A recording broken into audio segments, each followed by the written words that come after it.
What's up, ladies and gentlemen? Welcome back to the channel. I hope you had a great, marvelous, beautiful, wonderful Easter slash 420. You know what time it is. It's that time of the day. How's everybody doing? Where you from? Talk to me, talk to me, talk to me, talk to me. I don't know, we're flipping through the tubes like we do. And we saw this video right here, most epic deaths in history. And I watched the first one, I thought, well, that's kind of cool. Plus, I like cartoons that tell a story. So, it's 420. Ta-da! It's Easter. I got blue lighters, see? Blue lighter, Easter colors. Whatever, people. Get out of here with that mess. So, let's dive into here. We're going to watch this dude right here come alive. Most epic deaths in history. Guys. I don't know. How's this sound? Am I sounding okay? When I was a little bitty boy, my grandma bought me a cute little toy. Silver bells, chimes that ring, told me it was... Oh, that's that song. It's a beautiful day in the neighborhood, a beautiful day for a neighbor. Would you be mine? Could you be mine? Won't you be my neighbor? Hi, neighbor. I don't know. Got no sense. We just do what we do, and we have fun doing it, and that's all that really matters. Life is good. Okay, sit back. What is that? That's not supposed to be there. Oh, that's YouTube too? Well, that doesn't make any sense. Why is that up there? I'm so oh, that's because you gotta turn this off. Oh, I'm learning, people. That's a lot of stuff on this OBS studio. And my computer's not necessarily like super fast, so it ain't like necessarily just keeping up with it all the time. As you can tell, I'm probably a little laggy, which means that I need to stop putting these videos in the no lag reactions. So, where we at? Anybody here? Can I get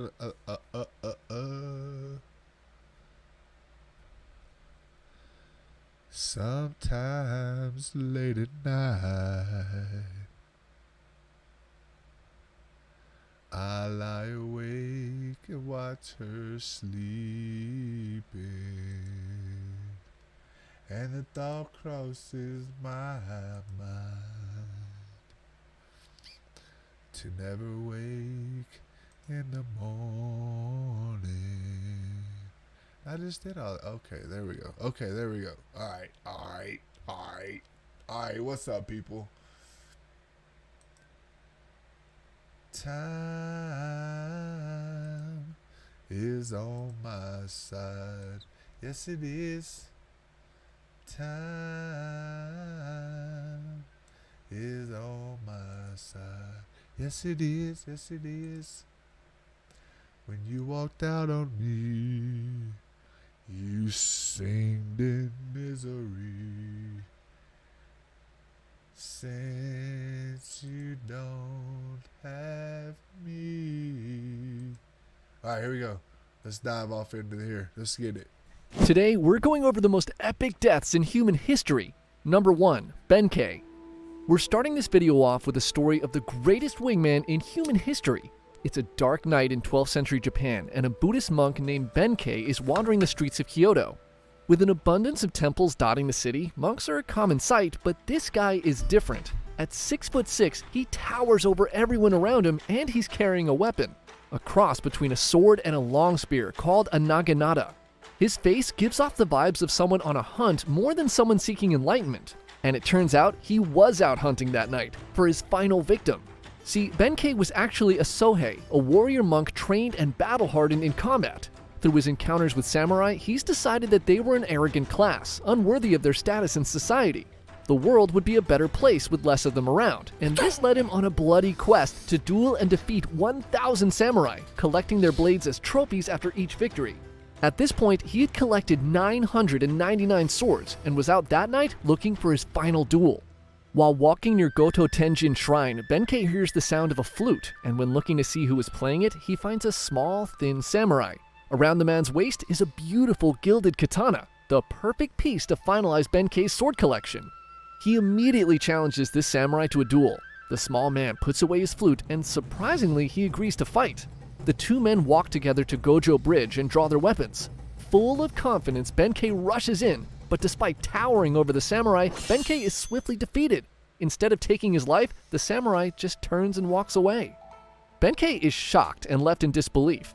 In the following days, these unfamiliar feelings turn to anger and frustration.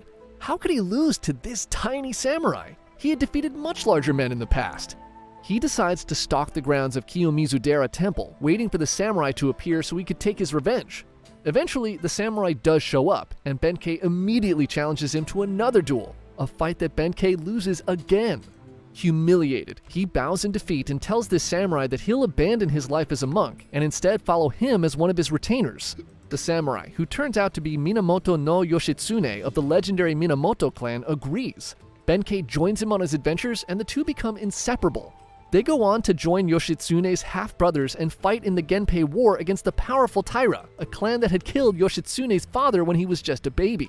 After 5 years of fighting, the Minamoto clan emerges victorious, and one of Yoshitsune's half-brothers, Yoritomo, becomes shogun. The end of the Genpei War had an unintended consequence. Without a common enemy, jealousy and suspicion soon turn the brothers against each other, and Yoshitsune and Benkei find themselves on the run, being pursued by Yoritomo and his men. They eventually find protection under another clan called the Fujiwara, and the pair spend a few years in relative peace in their domain. This ultimately did not last, as with a lot of pressure and probably a lot of bribes, Yoritomo finally convinces the Fujiwara to turn on his brother. Fujiwara no Hidehira, the man who was once their protector, betrays them, and on June 15, 1189, at the Battle of Koromogawa, Yoshitsune and Benkei find themselves trapped and outnumbered 5-1, with 500 of Fujiwara's men surrounding their castle position.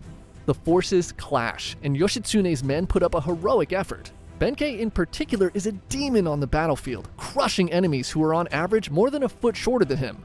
But despite their best efforts, Yoshitsune's men quickly begin to fall. With just a handful of retainers remaining, Yoshitsune realizes the battle is already lost. He turns to Benkei and tells him he plans to commit seppuku within the castle. He'll need time to prepare, and Benkei understands the assignment. He walks to the bridge that serves as the only entrance to the castle and stands alone against Fujiwara's army. Fujiwara signals a charge, and wave after wave of his men charge Benkei. He cuts them down one after another. No man can make it past him. In some stories, he's said to have single-handedly slain 300 soldiers on that bridge. Benkei stands stoically behind a pile of deceased Fujiwara warriors, beckoning more men to cross. And despite orders to do so, none of the Fujiwara's men answer his call. They all know that stepping on the bridge was a death sentence. Fujiwara, realizing his men are now too afraid to attack Benkei head-on, calls in his archers. They'll take him out from a distance instead. The archers let loose a barrage of arrows that find their mark in Benkei's chest, but nothing happens. Benkei doesn't flinch. They let loose another volley of arrows, but still nothing changes. Benkei's body is now a pincushion of arrows, but is still standing defiantly in their way. Time passes, and both sides stare at each other across the bridge. Nobody dares to make the first move. Finally, Fujiwara orders some of his men onto the bridge, and they reluctantly do as they're told. As they slowly approach Benkei, he makes no motion to ready himself. They creep closer, and when they finally reach the massive monk, they discover that while he was still standing, he was already dead. Benkei, knowing he needed to buy as much time for his master as possible, had positioned himself to be supported by his spear even if he was no longer alive. In his last stand, he showed no pain or emotion while being hit with countless arrows, all to give the illusion that he was ready to fight anyone who dared to cross. Because of his final actions, Yoshitsune had enough time to commit the seppuku ritual properly, maintaining his honor. What a wingman! Number 2, Right. Yi Sun Shin. Okay, hold on. Whoa, slow down, bro. So this was a real dude, man. Check this out. Let me see if I can pull this out. How do you do that? You're going to go to here. You're going to go to here. And you're going to go to there. You're going to hit OK. And then you're going to make it visible. Does that work? Look at that. All right. So there's a statue of the guy right there. And and he was Japanese. In the legend of this land, Minamoto no Yoshitsune and Benkei, who was a follower, escaped from hardship, and Tohoku came to live in his land. It is said that upon hearing reinforcements would come, Benkei waited at the point of the cape every day, and it is said that the cape came to be known as Benkei Cape for this reason. That's kind of cool. So they got a statue of him next to the ocean, waiting for reinforcements. That's cool. Yeah, my dude, that's what's up. He was tall though, huh? 6'6" for a Japanese guy. That's pretty big. They got some more YouTube videos about him, but anyway. All right, so let's close this. All right, who's next? Yun Shin. Is that what he said? 5. No. He had enough time to commit the seppuku ritual properly, maintaining his honor. What a wingman! Number 2, Yi Sun Shin. The end of the 16th century in Korea was a strange mix of insane political corruption and relative peace for its people. Korea was a loyal tribute state to China, and the Ming dynasty pretty much left them alone. To the east, the Japanese were busy killing each other in the Sengoku Jidai, so they weren't a problem either. Aside from those pesky Jurchens who were constantly invading from the north, the rest of Korea was pretty boring and uneventful with no major threats. The boring, no-wars way of life led to many men choosing to pursue careers as scholars and government officials, as it was now the best way to gain power and influence. This led to a bloated and corrupt political class and an extremely weak military led by generals who had never seen real combat. This combination of governmental corruption and a weak military would end up causing all kinds of problems in 1590 when Hideyoshi Toyotomi fulfilled the dreams of his former lord Oda Nobunaga and reunified Japan, bringing an end to the Sengoku Jidai.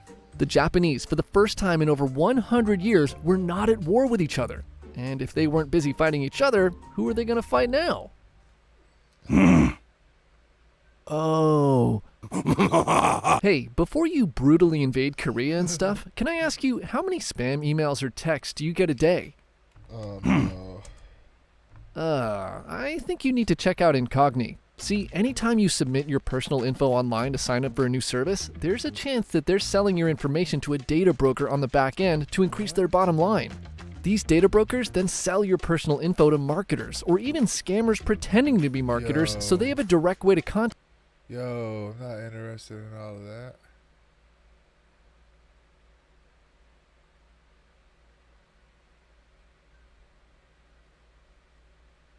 Your info if you ask them to. That's where Incogni comes. Mind you, they'll automatically send a legal takedown of personal data online with Incogni today. For Serious History fans, use the code SeriousHistory with the link in the description below and get 60% off an annual plan. What an awesome deal. Okay, you can get back to your invasion now. Toyotomi begins sending messengers to Korea, saying that he was planning to conquer China and that he expects the Koreans to help him or else. Now, remember, Korea was basically like the Puerto Rico of China in this era, so they couldn't really help Japan conquer it. Not like they wanted to, anyway. They thought the Japanese were primitive barbarians. Plus, those idiots don't even know how to sail anyway, right? Ha ha ha ha ha. Oh. Shit. In 1592, hundreds of Japanese ships are spotted off the coast of Busan. This is no trading expedition, this is an invasion. Seeing the massive Japanese fleet, 2 of Korea's top admirals freak out and sink their own ships so they won't have to fight the Japanese. And just like that, half of Korea's naval fleet is gone. The Japanese soldiers land in Busan unopposed and immediately begin conquering forts and cities on their march to Seoul.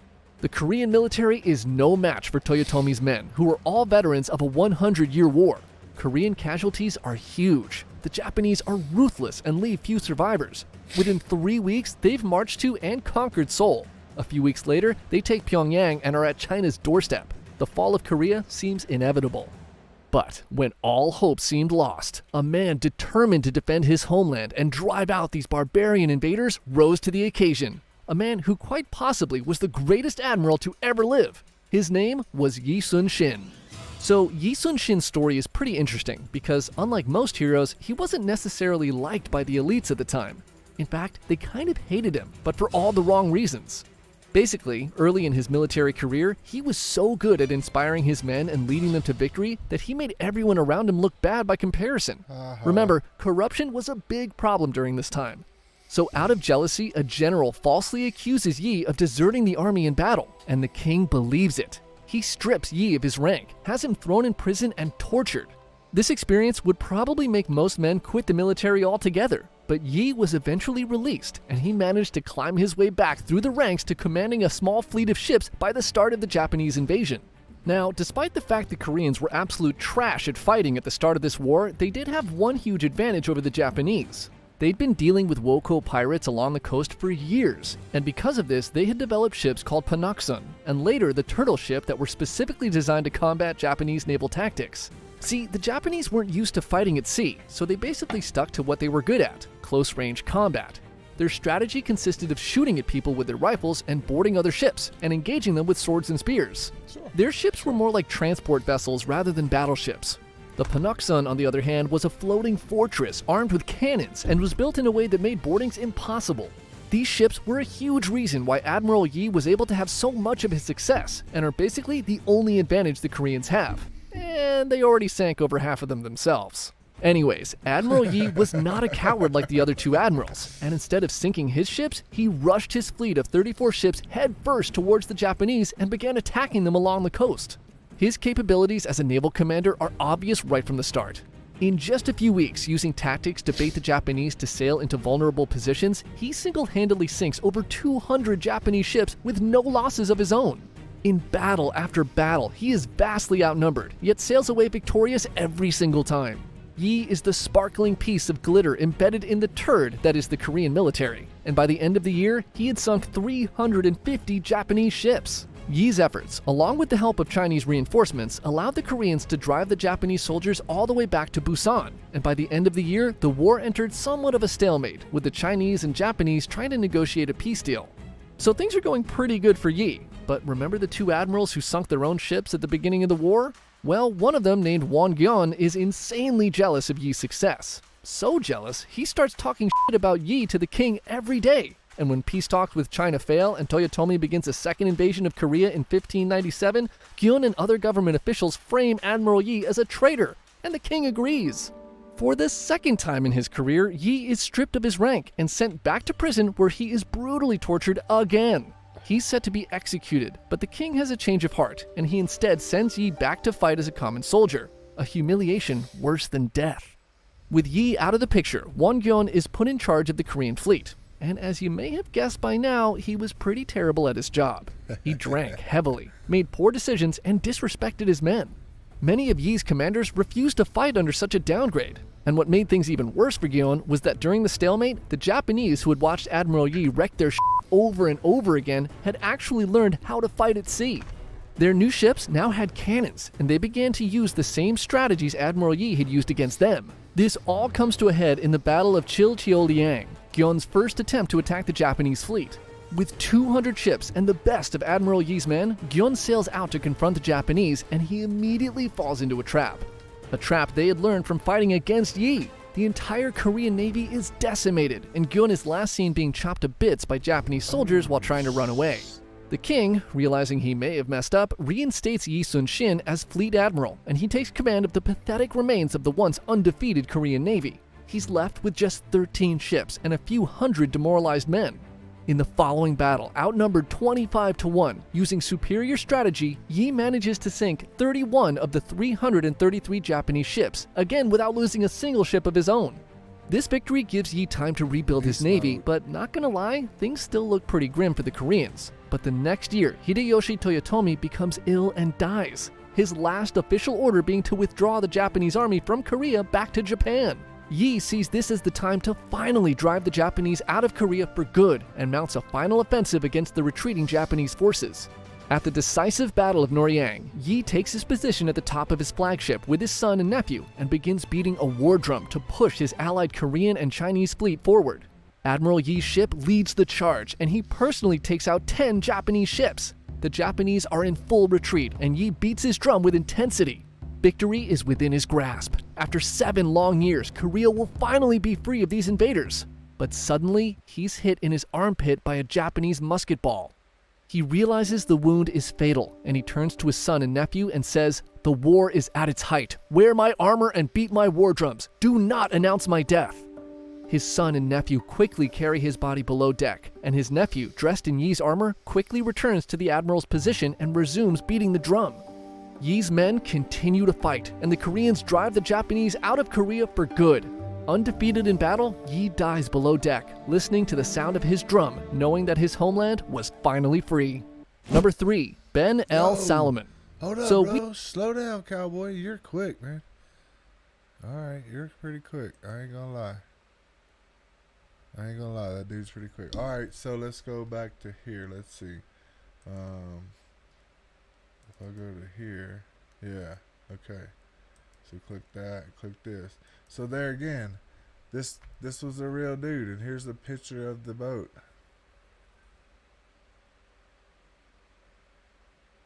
Of course, I mean, it's definitely not boardable. You definitely ain't getting on it. It's straight up walls. What if I go this way? This is a picture of him, I think. Oh yeah, there's the dude right there. Can you zoom in on it? It doesn't look like it. Oh yeah, you can. Nope. Nope. What just happened? I don't know. What if I hit this button? Okay. Alright, so we got, that's the dude right there. That's the boat. That's the map. There's the swords. Republic of Korea. Oh, there's the dude right there. See, that's the dude right there. He got his own money and stuff. Admiral Sun Sen Lee. Sun Sen Lee. Oh, look at that. Is that real or is that a movie? That's got to be a movie. Right? Because when did he die? Hold on. That can't be true. When did he die?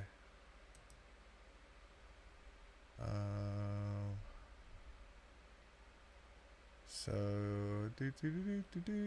oh, no, Japanese invasion. Okay. So 1545 to 1598. So what's that? 53 years? So he was 53 years old. That means he was 3 years older than me when he died. Interesting. Okay. Who's next? Number 3. Ben L. Salomon. So we generally cover stories from more ancient times on this channel, but this story from World War II undeniably belongs on this list. This is the last stand of a dentist turned field medic who took out 98 Japanese soldiers before falling to his own wounds.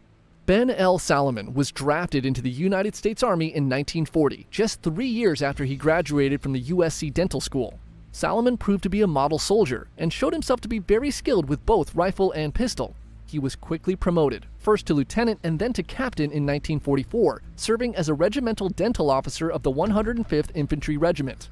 In June of 1944, Salomon and the 105th were deployed into active combat in Saipan.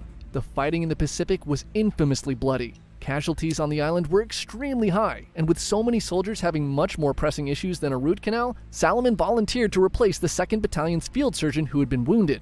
By July, both the Americans and the Japanese had suffered heavy casualties, and the remaining Japanese troops on the island came to the realization that there was no path to victory. They decided on a final Banzai charge, a mission with the sole goal of killing as many American soldiers as possible with no plan of returning.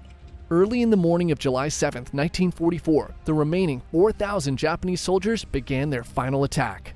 Salomon's field tent was positioned just 50 yards behind the front foxholes, and within minutes, his tent quickly filled with over 30 injured troops.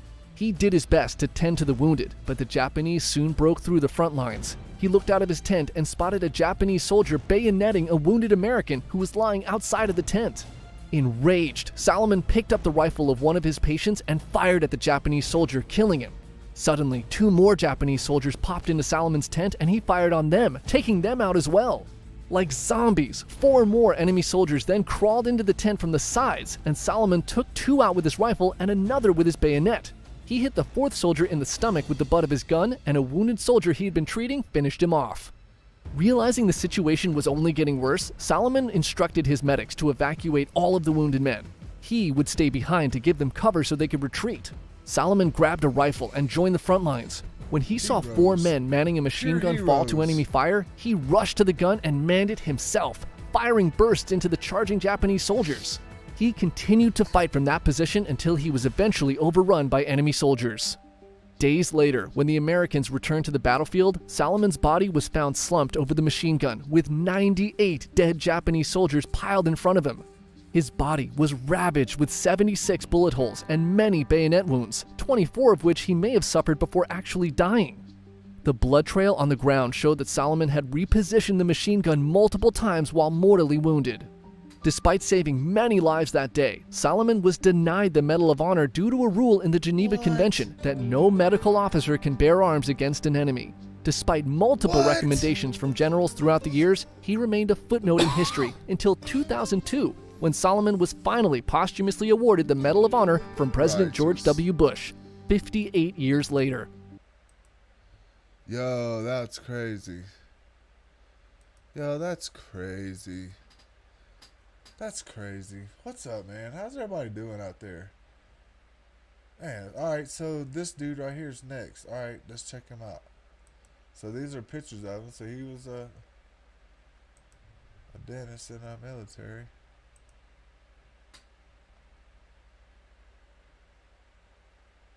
Instructor in infantry tactics we ever had.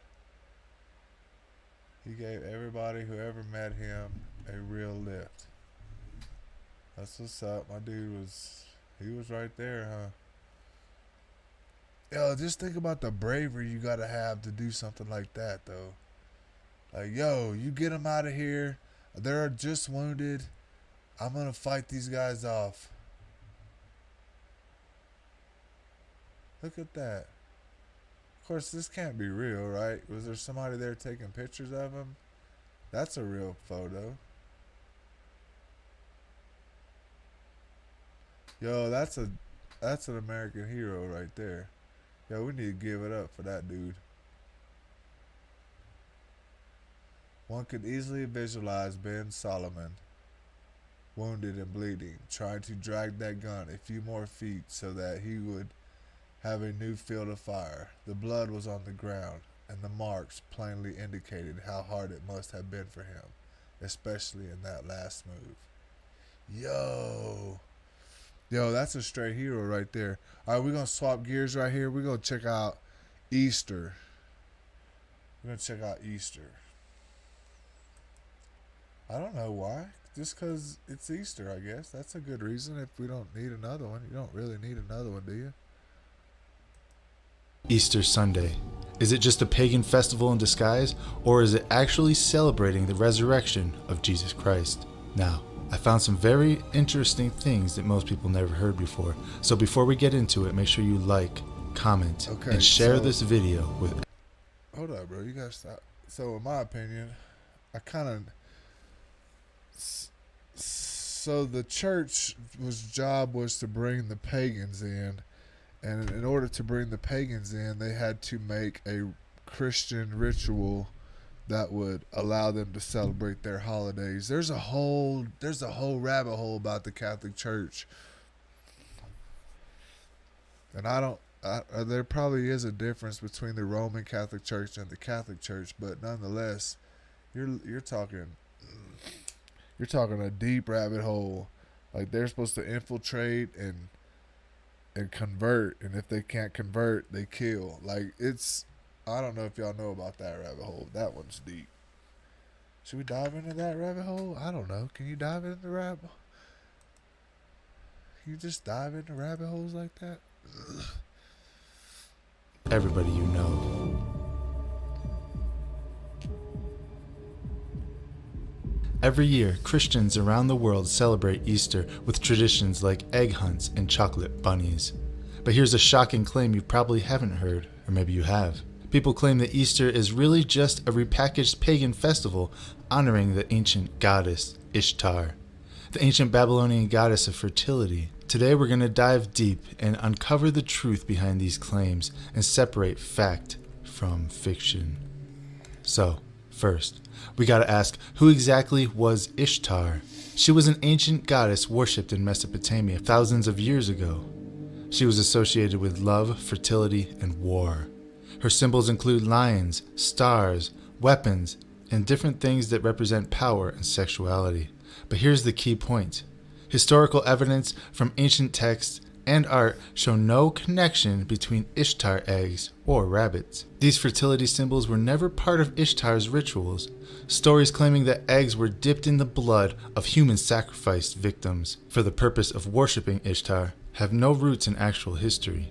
Even though it seems to be that most people believe this to be true, every spring, the first Sunday after the vernal equinox, the spring equinox, they have what was called Ishtar's Sunday. And they would have a sunrise service. At the sunrise service, the priest of Ishtar would impregnate young virgins on the altar, and during that same service, they would take the babies that were now 3-month-old from the previous year, and they would sacrifice those children on the altar to Ishtar, and then they would take the eggs of Ishtar, and they would dip those eggs in the blood of those young infants. And that is where we get sunrise services, and that is potentially where we get the dying of Easter egg. So every year in commemoration of... Yo, that's really sick right there. Hold on, wait. Oh, snap. So they would impregnate a virgin and kill a 3-month-old baby and then dip the Easter egg, and that's how we well, that's sick. Yo, that's sick. There's no real evidence for what he is saying. Celebrating the death and the deification of Tammuz, which became the son of God, the son of his father. They would set aside 40 days prior to Easter, and they would fast and they would pray, and they would have a giant feast on Easter Sunday where they would celebrate the death and the resurrection of Tammuz. And guess what they would have for dinner on that Sunday evening? Oh, you got it, Easter ham. and if you think I'm wrong, please post in the comments below proof of this and prove me wrong. There is no credible... What is an Easter ham? An Easter ham. Was he trying to say that? Surely you jest. There's no way that's what he's saying. How's my feed? How's it look out there? I'm trying this. This is new. You know what I'm saying? Like, put myself out there like that. Well, information that link Ishtar to eggs or painting eggs in blood from a human sacrifice victim. It just doesn't exist in the historical record. Anything you might be able to find on this is completely inaccurate, according to my research. Now, if I'm wrong, please post below, like I said, because I've not been able to find any credible evidence that links these things together. All I've been able to find is some people talking about it online, some posts here and there, some stuff on social media, but no actual historical evidence has been found. Archaeologists have also found no credible historical evidence to back up these claims. So, if Easter isn't linked to Ishtar, where did it come from? People say that the roots of Easter come from Ishtar because the name Ishtar and Easter are very similar. But linguists and scholars don't believe that to be true, because the name Easter actually derives from another goddess, another pagan goddess, a Germanic goddess called Joster, which is spelled very similar to Easter. And linguists and historians believe that Joster, the goddess, is where the name Easter comes from. So we'll get into that in just a second, because what I'm saying here is the word Easter itself may come from the goddess Joster. Now, that doesn't mean that the holiday Easter, or what we call Easter today, is a pagan holiday. Let me explain why. The real roots of Easter, what we call Easter, lie in Christian celebrations, specifically one known as the Holy Pascha. The Holy Pascha is derived from the Hebrew word Passover. Early Christians celebrated Pascha to commemorate Jesus Christ's death and resurrection. This wasn't about springtime or fertility. It was about salvation, redemption, and eternal life. This sacred tradition of Pascha dates back to the very first centuries after Christ and is still celebrated today by millions and millions of Orthodox Christians. And this holy Pascha celebration is where the roots of Easter actually begin. However, that does not address the obvious pagan symbolism like rabbits and eggs and springtime. So let's get into that. How did we get to where we are today, where Easter, that comes from the word Yoster, a pagan goddess, is the mainstream word for the Holy Pascha, and where Easter bunnies. So, Oster, goddess of spring, which spring is the bringing about of life, right? Spring is the bringing about of new life. So with you, anything is possible. The sun warms, the winter chills, right? Flowers replace the winter snows, exactly. You remind me that all is attainable because death leads to life. Nothing is out of reach. Interesting. These Easter eggs in springtime are all associated with this holiday. You might be surprised by the answer. Now, it's clear that over time, as Christianity spread across Europe, some local pagan traditions got mixed up in the Christian celebration. The name Easter itself comes from the word Yoster, like we talked about. And this goddess was associated with springtime, rebirth. Eggs, which symbolize new life, naturally became part of these celebrations because they represented Christ rising from the tomb. By the medieval times, Christians officially began blessing and exchanging. So, wait a minute, hold up. So Jesus was born a man, discovered who he was, told everybody, died to himself, and came back to all. Does that make sense? Because he did say I can pick up and put down my life whenever I want to. So you're gonna have to imagine, Exchanging eggs as symbols of Christ's resurrection, completely transforming their meaning from old fertility rites to powerful Christian symbolism. So, in essence, the medieval Christians usurped the egg as a symbol of paganism from the dark side, from the pagans, and reconstituted it as a Christian symbol. Whether you agree with this or not, this is why eggs are associated with Easter. But what about the Easter bunny? The Easter bunny also has pagan roots, but is not related to Ishtar, according to historians and factual evidence. German folklore, however, introduced the Osterhase. It was a hare, a rabbit, bringing eggs to children, symbolizing fertility and spring renewal. This tradition came to America with the German settlers and became part of the mainstream Easter culture, entirely separate from any ancient Babylonian practices. Some say these pagan symbols show that Easter is secretly honoring ancient gods. But here's another way to see it. Christianity took these symbols, stripped away their pagan meanings, and turned them into powerful declarations of Christ's victory over sin and death. Rather than being compromised by paganism, Christianity conquered and transformed paganism. This was a bold move showing that Christ's power. Christianity took these symbols, stripped away their pagan meanings, and turned them into powerful declarations of Christ's victory over sin and death. Rather than being compromised by paganism, Christ's victories over sin and death. Christ's victories over sin and death.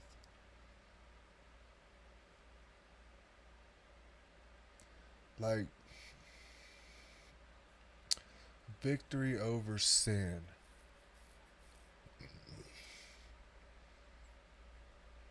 To me, sin is you thinking we're separate. You thinking God is separate from you. That's sin. Holy Ghost. Sin is not being united with God.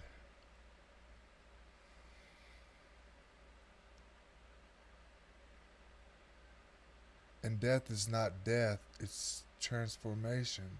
It's energy.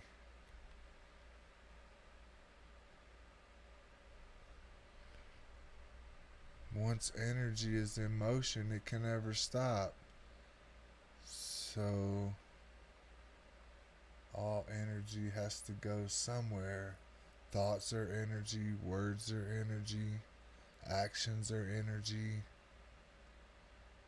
Everything is energy, which is vibration, because energy has different vibration levels.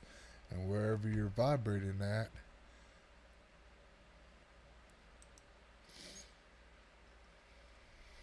Christianity conquered and transformed paganism. This was a bold move showing that Christ's power was greater than any pagan tradition. Because the Bible says every knee will bow to Jesus.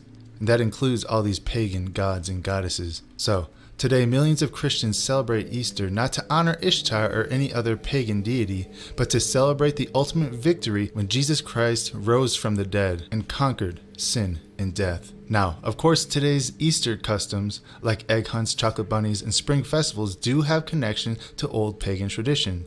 Like we already talked about, eggs symbolize new life in cultures worldwide long before Christ. Ancient Persians, Egyptians, and even the Romans saw eggs as symbols of rebirth. However, Christians took that ancient symbol and gave it a new, powerful meaning. The empty eggshell now represents Christ's empty tomb. Early Christians dyed eggs red to honor the blood of Jesus Christ, and not because of any pagan blood rituals. Because historical evidence shows that this was actually a way for early Christians to boldly proclaim victory over the pagan gods.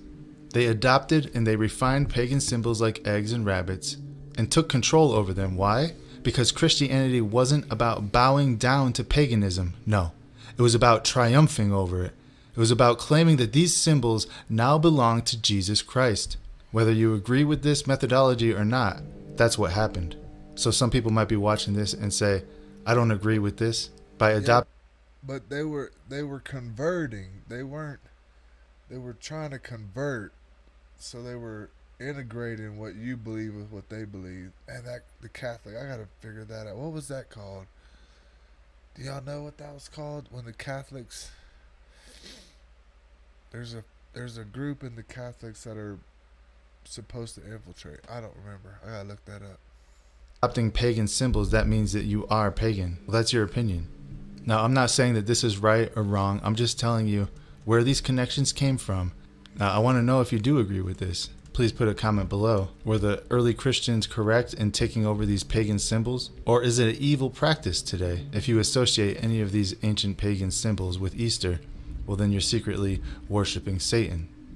Put it in the comments below. Here's the thing, everybody. Historically, the church often took pagan customs and transformed them into powerful Christian symbols.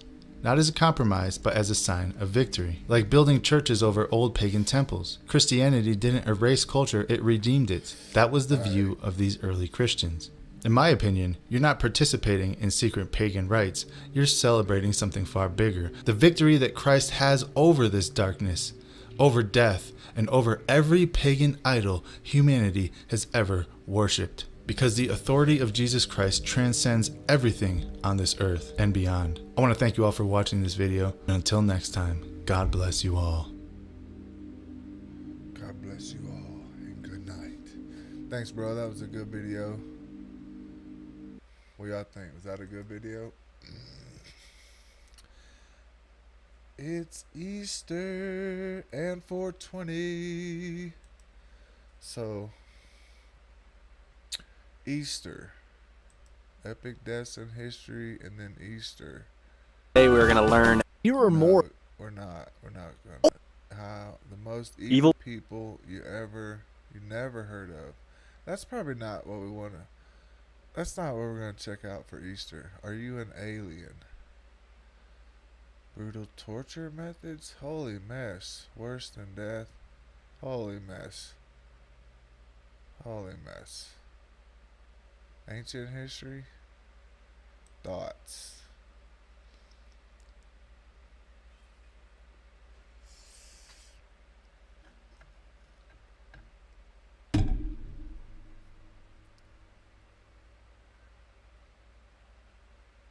Can we do this? So let's say you're sitting at home and you're bored because let's say it's 1977 and there's no such thing as the internet or smartphones. Looking for something to do to entertain yourself, you suddenly remember that heap of sand that's in the corner of your living room. I mean, everyone's got one of those. So you decide you're gonna relocate the heap of sand to another part of the living room. Except just to make it fun, you decide to move the heap one grain at a time. Why would you do such a thing? Well, kids, because the one thing they did have in the 70s were drugs. Really, really good drugs. So as you're moving the sand grain by grain, a thought occurs to you. At what point does the heap of sand not become a heap anymore? Obviously, if you move one grain, it's still a heap. Same thing with 2 or 3. But what about 100? 1,000? And once it's not a heap anymore, what exactly is it, besides a big mess on your floor that you're gonna have to clean up later? The Sorites paradox is all about the vagueness of language. Because the word heap doesn't have a specific quantity assigned to it, the nature of a heap is subjective. It also leads to false premises. For example, if you try the paradox in reverse, you start with a single grain of sand, which is not a heap. Then you could argue that 1 grain of sand plus another grain of sand is also not a heap. Then 2 grains of sand plus another grain of sand is also not a heap. This continues until the statement, a quadribajillion grains of sand is not a heap, which as we know does not make sense. Of course, moving a pile of sand from one part of the floor to another part doesn't make a lot of sense either. This experience teaches us 2 things. First, language can be subjective and may have a different meaning from person to person. And secondly, don't do drugs, kids, especially in the 70s. But what you should do is subscribe. The Hangman's Paradox. Let's say you're making a cross-country trip, and you get caught speeding in one of those small towns in the south. You go before a judge that has a reputation of being one of the toughest judges around, but you're not too worried. After all, you were just going 7 over the speed limit. How bad could the punishment be? And then the judge sentences you to death. Not only that, he's kind of a dick about it. He tells you that the hanging will take place at noon on one weekday in the following week, but that the execution will be a surprise. You won't know the day of the hanging until the executioner knocks on the cell door at noon that day. The more you think about it, you realize 2 things. First, that's a terrible surprise. The second thing that occurs to you is they're not really gonna hang you. You've thought about it logically, and here's why you came to that conclusion. You begin by concluding that the surprise hanging can't be on Friday, because if he hasn't hanged you by Thursday, there's only 1 day left, and so it won't be a surprise if you're hanged on Friday. You then reason that the surprise hanging can't be on Thursday either, because Friday has already been eliminated, and if you haven't been hanged by Wednesday noon, the hanging must occur on Thursday, making a Thursday hanging not a surprise either. And with the same reasoning, you conclude that the hanging can't also occur on Wednesday, Tuesday, or Monday. And joyfully, you retire to your cell, confident that the hanging will not occur at all. The next week, the executioner knocks on your door at noon on Wednesday, which, despite all the above, was an utter surprise to you. Everything the judge said came true. Hopefully this taught you a couple things. First, no matter how smart you think you are, and I know you're smart because you're watching my videos, there's always something you didn't see coming. And the second takeaway? Stay out of the South. If you absolutely have to drive through there, go the speed limit. Facts. The teleportation paradox. Hold up. Speaking of Star Trek, Wait. let's talk about... Wait.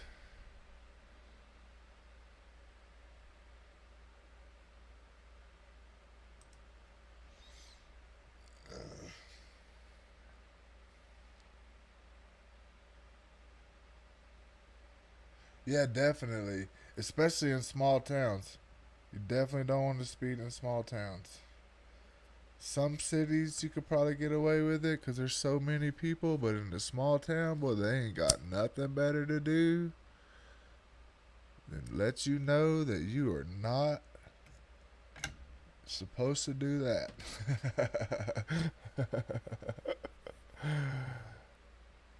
Mind paradoxes that will keep you up at night. Teleportation paradox. Teleportation paradox. Speaking of Star Trek, let's talk about teleportation for a minute. We've all seen it. Maybe you're not old enough for Star Trek, but you've seen it used in X-Men Days of Future Past, or Rick and Morty. Goated show, by the way. If anyone wants to talk Rick and Morty, join my Discord, link in description. But while you're sitting there, dipping your chicken nuggets in Szechuan sauce, did you ever think about what exactly happens when you teleport? One minute, you're standing on the Enterprise and wondering why you chose to wear your red uniform shirt. And the next minute, you're on a strange planet fighting a losing battle with a 6-headed space monster. But how did it happen? There was a version of you that disappeared, and then in the blink of an eye, you were completely rebuilt and appeared in a new location. But is the new version really you? After all, your old self was just completely destroyed and nothing was left. Is the new version the same, or like the sequel to hit movie Finding Nemo, known as Finding Dory, is the new version just not quite the same? And even if the new version is constructed the exact same way, is your soul really still intact? In other words, if it's even still you, is it really you? I mean, you're made up of all the same stuff, but you're not made of the exact same stuff, if that makes any sense at all. The crocodile have the same paradox. soul, though. This one comes from the 16th century and actually helped shape the language. Wait a Imagine minute. there's a mother who's out for a nice Oh. walk with her small child. All of a sudden, a crocodile appears and snatches the child. Small child. All of a sudden, a crocodile appears and snatches the child. stop. The woman. Just stop. I don't know. I mean, if you teleport,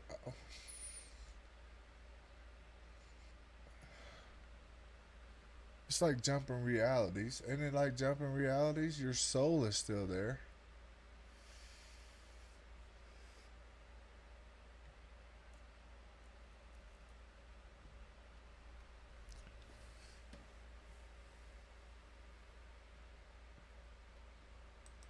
So I'm asking, let's see.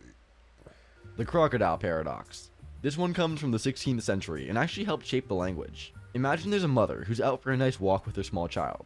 All of a sudden, a crocodile appears and snatches the child. The woman, who's seeing her hopes of being named Renaissance Mother of the Year go up in smoke, pleads with the croc to return the child. In an unexpected twist, the crocodile not only understands her, it proposes a deal. He'll only return the child safely if the mother can correctly guess whether or not he will indeed return the boy. So if the mother guesses that the crocodile will return him, if she's right, he's returned. If she's wrong, the crocodile keeps him. Are you starting to see the problem here? I mean, a problem other than the fact that she appears to be a really bad mom. But if she correctly guesses that the crocodile never intended to return the child, and that was indeed the croc's intention, then the crocodile has to return the child. But in doing so, breaks his word and contradicts the mother's answer. On the other hand, if she is wrong and the crocodile actually did intend to return the boy, the crocodile must then keep him, even though he intended not to, thereby also breaking his word.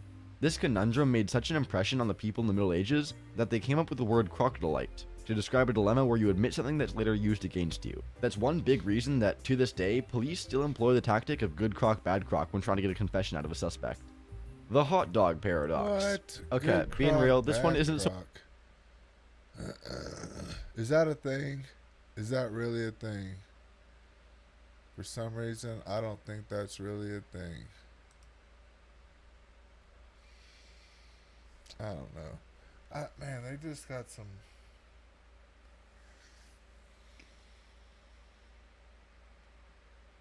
And that makes sense, though.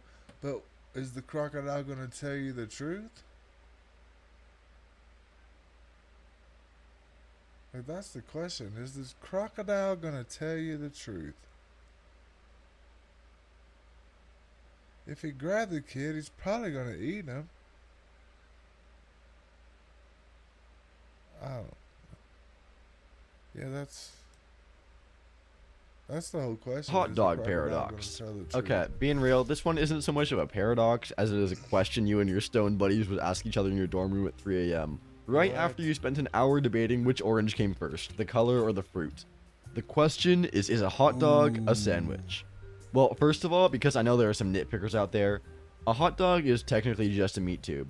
The real question would be, is a hot dog on some sort of bread a sandwich? No. Notice no one ever asked the real question everyone wants to know. What the hell is actually in a hot dog? As far as the sandwich thing goes, it turns out there is an answer. We don't wanna According to the leading hot dog maker in the world, Oscar Mayer, and the Merriam-Webster dictionary, yeah, a hot dog's a sandwich. But is it really that simple? Surely no one could argue with those authorities, right? Well, say hello to the National Hot Dog and Sausage Council, which I swear to God is a real organization. Those killjoys over the NHDSC say definitively that a hot dog is not a sandwich. They issued a press release and everything, as well as having an entire page of their website devoted to explaining their position. They list 12 reasons to back up their stance, but we're not listening to them all over here. Get over here and read them if you want, but I figure most of you have watching videos on YouTube time, but not listening to 12 mostly dumb reasons why a hot dog is not a sandwich kind of time. Anyway, the experience machine. Wait. No, hold on. What did he just say? Why is a hot dog not a sandwich? You know what? I'm finna ask Grok. We're finna ask Grok 3. Y'all know who Grok 3 is? Let me think about this. You gotta go over here. You gotta click on this, but click OK, and then you just click that, and then it comes up. So you say, why is a hot dog not a sandwich? Why is a hot dog? Is hot dog one word or two? Hot dog not a sandwich. Alright, let's see what Grok 3 has to say right here. I can probably zoom this in a little bit. Let's see. Oh, you gotta come down here on it.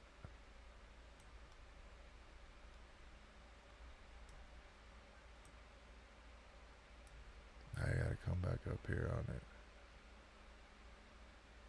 Okay, so let me just tell you, I talk to these AIs a lot. I got Grok 3 and ChatGPT. Between the two of them,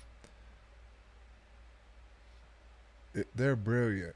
They're brilliant. That's all I'm gonna say about that. But they are brilliant. All right, let me think about this. If I stretch this one out, it's probably gonna. Okay, there we go. How about that?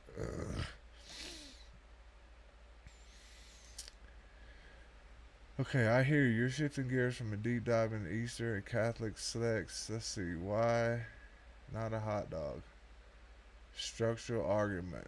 The bun isn't bread. It's not a sandwich. A sandwich typically involves two separate slices of bread. Okay, I agree with that. Hot dog buns are baked as a single piece. Yup. Counterpoint.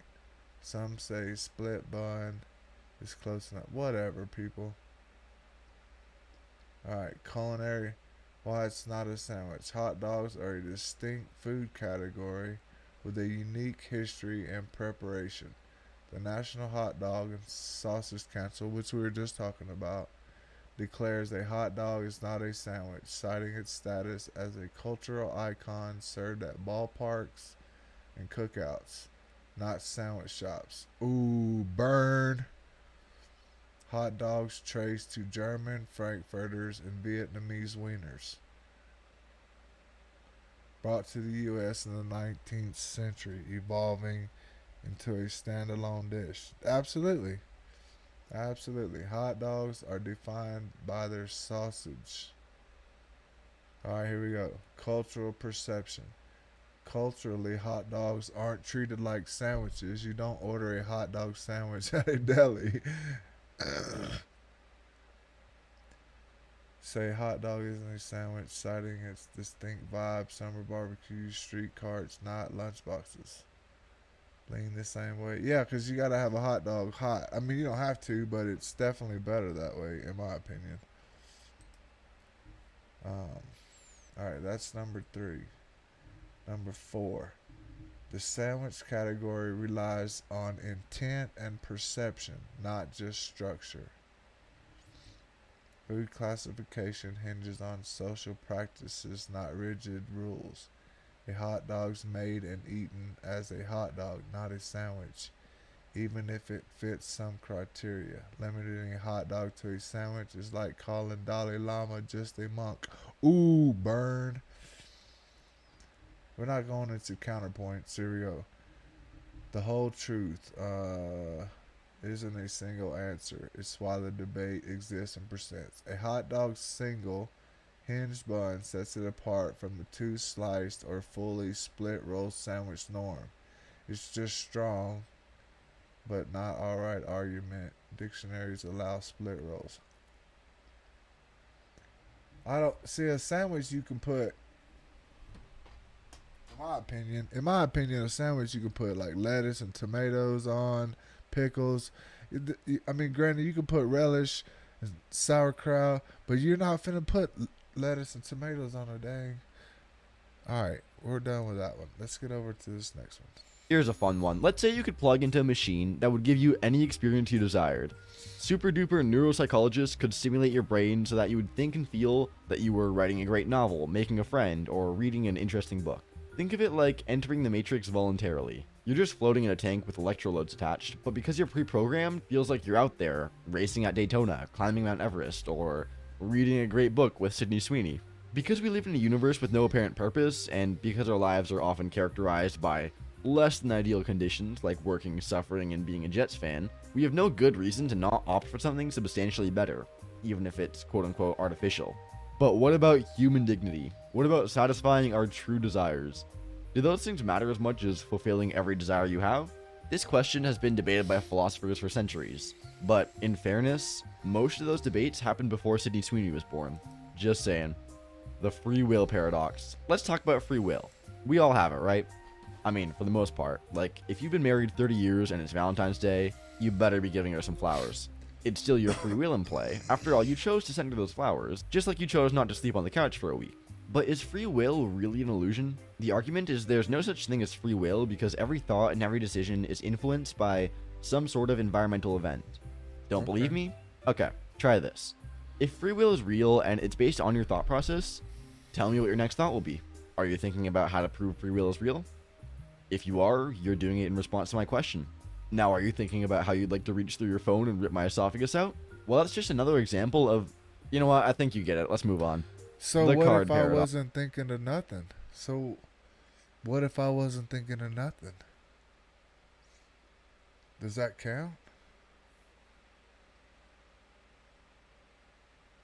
Because I when you asked the question, my thoughts were none, and it wasn't until you started putting those thoughts in my head that I have those thoughts.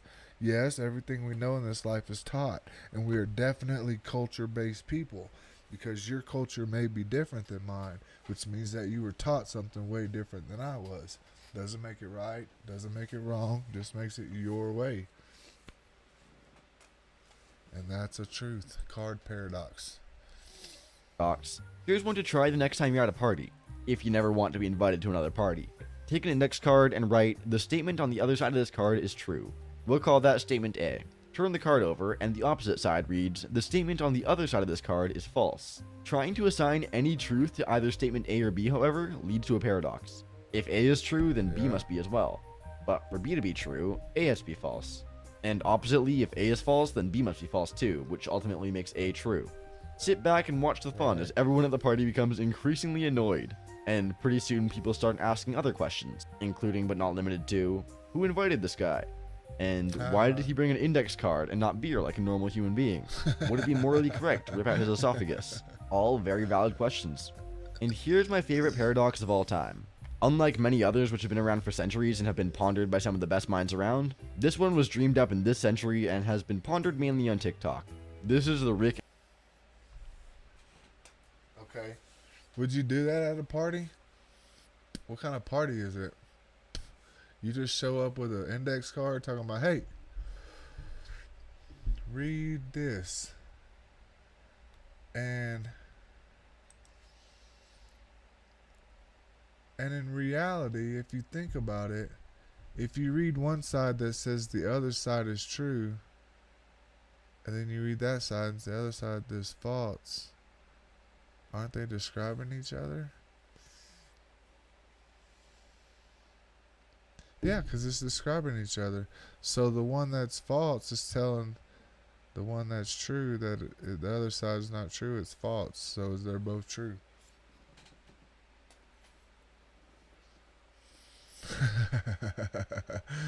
I don't know. That's a good one. The Rick Astley paradox. Astley paradox. According to Rick's 1987 smash hit, Never Gonna Give You Up, he will never give you up, and he will never let you down. But let's say your dog just chewed up the DVD of your favorite movie, the 2009 Pixar classic Up. No problem, since your friend Rick Astley is also a huge Pixar fan, and you know for a fact he has a copy of the movie. But because he's Rick Astley, it's the director's cut, with tons of deleted scenes, commentary from the cast, and all kinds of extras. That's when Rick tells you that he can't give you up. After all, it's right there in the title of the song. But because you had your heart set on watching your favorite movie, and because he won't part with his copy, he has indeed let you down. Rick is sad and struggles to process this information. His eye begins to twitch, his lips move but no words come out, until ultimately his head explodes and he collapses. Great paradox, right? The Foreigner paradox. This is a variation of the Ship of Theseus paradox, where you Yo, we gotta give him credit for that. That was funny. Yeah, that was funny. Was that not funny? But it had to be the movie Up from Pixar because it doesn't work any other way. That's funny right there. I don't care who you are. The Foreigner Paradox. What could that be? Foreigner paradox. This is a variation of the ship of Theseus paradox, where you gradually replace a ship's boards one by one until eventually the ship has been completely rebuilt with all new boards. The question becomes, is it the same ship? But since nobody builds ships out of wood anymore, let's talk about classic rock bands. In particular, the band Foreigner. They sold over 80 million records in the 70s and 80s with hits like Cold as Ice and Waiting for a Girl Like You. But time is undefeated, and some members have gone to that big jukebox in the sky. I've been waiting for a girl like you to come into my life. What's that other one? You're as cold as ice. You're willing to sacrifice our love. All right, come on. While others decided that 50 years on the road is enough. Here's the paradox. Mick Jones was the last original member, and he stopped touring in 2023, but Foreigner still tours and they'll be at it again this year. So what band are we seeing? With no original members remaining, aren't we really just seeing a Foreigner cover band with great marketing? So you're Achilles, the greatest runner in Greece. You're jacked, you have a bad heel problem, but let's set that aside for now. As one does, it appears you've decided to raise a tortoise. Yeah, you're going up against a turtle. What's that? Turtles aren't the same as tortoises, you say? Wait a minute. Okay, hold on. Let's go back to the... Wait, I just thought of that.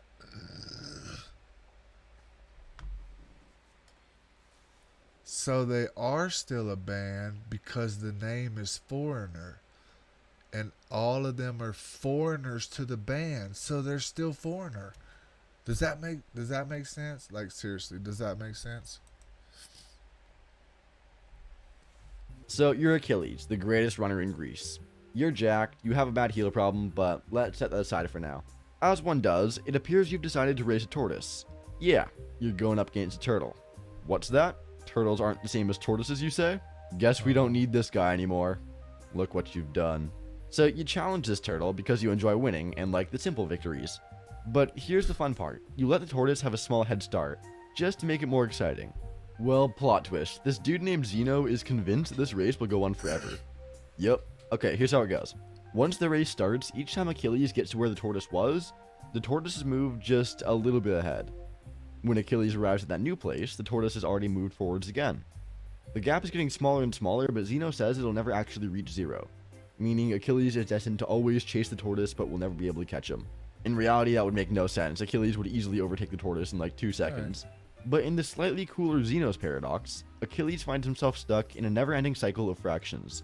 I hopefully don't need to explain to you that realistically you can travel distances. But at the same time, can you think of an explanation for why the paradox doesn't affect us? The paradox of omnipotence. You're a powerful, wise being, and everything's going well. You can create worlds, split oceans, and still find time for a heavenly rest. One day, in Philosophy 101, someone asks, "Hey, Almighty One, can you make a rock so heavy that even you can't lift it?" Yikes. Out of nowhere, you, the most powerful being in the universe, find yourself trapped in a never-ending logic loop. If you create the rock, you won't be able to lift it, which shows there's something beyond your reach. But if you really can't make it, then there's something you won't be able to do. Nobody's gonna win. So option 1, you make the rock and struggle to lift it. Let's say you move forward and make that happen. The perfect stone. It's so heavy and big that not even your incredible, endless strength can lift it up. The rock is the winner, meaning there's something you couldn't do. Lift it up. Your all-powerful credit card? Cancelled. Your resume? Gotta update it, get back on LinkedIn. Option 2 is you can't make the rock. Okay, so maybe you see that the first choice is a trick and you think, I'll find a clever way to answer this question. I just won't make the rock. Awesome, isn't it? Wrong. If you can't manage to move this rock, then there's something you're unable to do. You're supposed to be all-powerful, so where's all the power? Or you just make it and lift it as well, but that would again be a task you couldn't fulfill. It's just an endless loop and a very confusing one. Anyway, if you made it to the end, subscribe, and click this video over here for more. Alright. What do you think? No? Did I make it in time? I did. Alright. Well, Alright, first up, we got That's the a good- Appalachian hold up, Snake bro. Church. Hey, And you're slow never down. gonna guess. Oh, that's a crazy church. Oh, that's a crazy church. Not tonight. Not tonight. Not tonight. Not tonight. Look, I want to thank everybody for being here. Thanks for showing up, man. I'll see y'all in the next one. Happy Easter. Happy 420. Peace, love, understanding. We're out.